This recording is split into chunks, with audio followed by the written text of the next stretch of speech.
O te whatara whawhoi le mai monga le tātu nu ne fōa tātou whēdua i le tau warunga o ngā ruenga le nei vai anso e usi maia lau whaafonga tala o mena te tupu Samoa. E mo motu i tātou tala ua whaateleina le tūlanga o ngā singase i peo na iai i te tono le asosi lo ia le atunu le walanga la ngā i fina ngalo nisi o lo ia si nia i te tono o le asosi. Fai unga le nei vai aso le ana mori mawina i lunga o benga ta wha ilangi po o le apia fōlinga ni sau noanga atoa i mantustu singa a le sunga le tamaita i lo ia ia mira lo ia se taso suisi ni o le sosi lo ia Samoa leo lo ia sau noa ia ma ia tu ia manino le tūlanga e pei ona iai whaasala launga o se pepo whamtalanga tui na mai le sosi lo ia leo lo ia wha amala malama i lona fina ngalo e le alo ia le tūlanga e pei ona tui na mai i se pepa o whamtalanga. O mafuanga na whaavai ele saunaanga le fionga mira lui o lo o ta uai ele iai se taimi na talo mai ai le fontanga le asosi. Mai le i tala noa ina fōi ele asosi ma whaia se tūlanga e pei ona iai se whai unga wa wha ilo nei e pei ona tuina mai se pepa o whamtalanga. Sauna manino mira lui o le pepa o whamtalanga lea na wha ilo mai o ngā tutono nei mai aso e le alo ia. Le anga ile i fō noa le asosi ma tala no ina se tūlanga e pei ona whaai loa mai i le whai unga le nei mai aso. E pei ona sila fia, o le ngata ia mera lui a ua whape fōi ona langa ngā i se fina ngalo o le ofisa sili o le matanga luenga o whaamsnonga le sunga pari i tamalangi John Afele o se tasi o sui o le asosi o lo ia le atunu lewa ia ta uai ua tatau i le tamaita ia Fiona o le presidente leo le sosiloia Samoa ona whaama vai mai lona tofinga o le presidente o le asosi ma fua le tūlanga ona i o le pepa o whaasalaunga leo wa whailo e le te tauai ona amana ia pe aia ina e le asosi o lo ia tūlanga o tofinga e le ngata o minister kabineta whapea fo le tūlanga e pe ona iai le whidiwhidia leo o le pale mia e ale le whinga pālota a le atunou. Inisio tātou tala, mai le se fulu paia inga sa se e iai. Pe ona iai le paia inga le nei, le o taulunga iai ngā ruenga e pe ona se e iai le fionga tu le epa sa i lele maria le ngaoi, whidiwhidia o se sui fai pule mai lona i tūmalo le pā. O leo o sau no manino le fionga tu le epa i le pokalame ma le senga tu stala e fai unga le nei vai aso. O sili ofe le tawhatu tinga, o lana paia inga muri muli lea. Ma o lona sao foi lea le ngata o lona i tūmalo e whapea foi Samoa o le a le to e tau wā i le si whai ngā pānota o lona nei o se whapoponga le nei o le nei tā. O la koe alu lea ai o la whawhitai foi nā masau foi o whawhitai nā le tūmalo e le kele nei pānoka o la koe i o se funu mai no foi o te manatu Salo o se temi umi tele lea. E sfuru lua whainga palota o sao mai pēa. E vea i a fo e whaipura le kumaro. E kau kuinga le ku.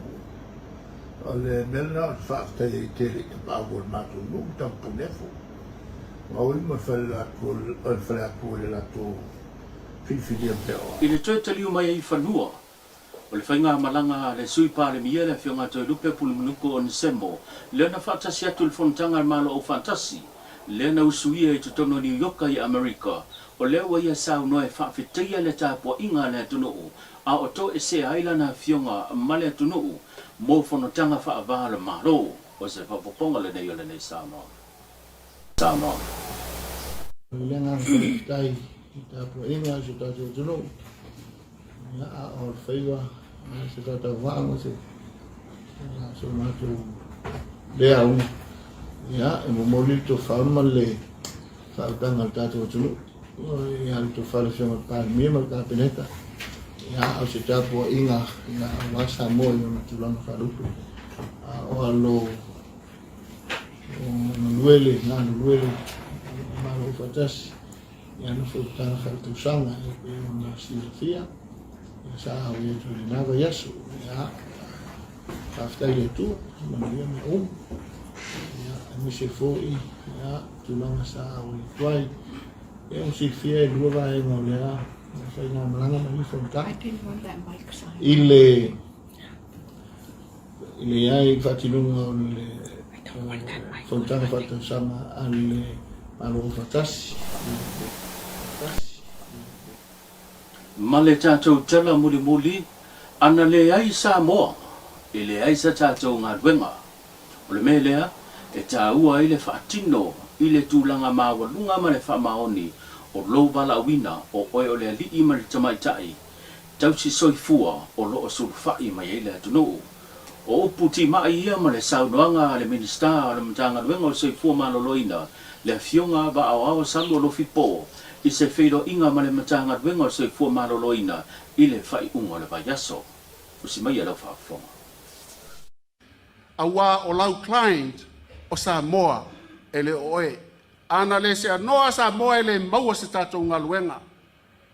Ia tū mātila lau whina ngalo, lau tamali anga o lau nā awananga. Whaafetai le NUS o UM, whaatasi manisi wa aonga e whaatupu la ia ai le tele o au mea tau e te tau ai le tau a peita iane. O te whaaluaina le saunoanga le apostolo. O le fesilia se tasi o tamā na whai a Iesu, o ai ea e mafua ai na mai i al tangata lea. O ia ea po o na mātua tali lea Iesu. E le o le tamā po o le tina, e le o ia, ai se i wha ai loa atu, ngā luenga ma mana le langi, o vāvenga e whaia. Whai sau te talo pe a whai o le se puala au. Ta talo iai ma whae e iei o a au. O lau mea tau sili nā mai le tua, ioe, mātou te le malama lama i le tele o au tou, ngā husio singa ta i tasi tu tonu o le loto i whale wha tausi soifua, ai wha malo le nāu a tole uta, peita iane. Tu ula e iai ma le divine intervention e sui iai le nā, o na e matua te iai lea, o le ale mapu tangata ya ngai atu ya te oe, a wafo i lau toi fausi na ngata fau. Na pa i fo i le saunoanga le fionga wa au au, i le tūranga e pei ona ti mai atu ai i li umtamai ta i tausi soifua. Ia abe esele mai taita, abe esele tūlanga le sa ingo fie. I li temi e whaapsa nga e male malo le atunu, leo lo au tō pa amai, mō sa i linga tong fitinga. O au saunoanga iau upu whaatamali. Ai aua te sa i pei o le tausi soifua lena iai lo mato i tu malo wa le valava. Aua te sa. O te talitonu, ia e manatua le upu le nei. Ia e treatinga ia le tangata le alu atu o lauta maa pe a whai o se tamaa. Alu atu o se tina o le tina o lau tina. E te sila fia. Po louva ai atu e ve ua le ulu, aua fua le whai ei le tala. Aua le atili aina toe whaafita uli mo ia. Uphold that person. E le leo na matua whaali atu o values. Aua e taha ua ia te oe. Ia lou si o manga. E alu le tamana, e alu le sinana, e ta talo mo e. Na atili lena e manuia. A whai e le i lava lo tutongi e te i au e tango atu e se tupe mai sisi ia te oe. O na wha lava lea le atua. Ua tele to atu ngaha le tatu ngaluenga. Ua i titi tala e au maile le lei. Ai ua tele tala e ave iai le matanga. O le ala ngaluenga i whai. O le tala noa pe mo au tau yaso uma maso uma maso uma maso. Ue whaafonga si o totonga tātou pokalame o mena tutupu i sa moe pe ona tātou whilo e le neiva yaso. Tau lunga fo i leo ngā luenga i pe ona tātou mafutai i le neiva yaso. Tātou whilo i le vea sa fau soifua mai a manuia.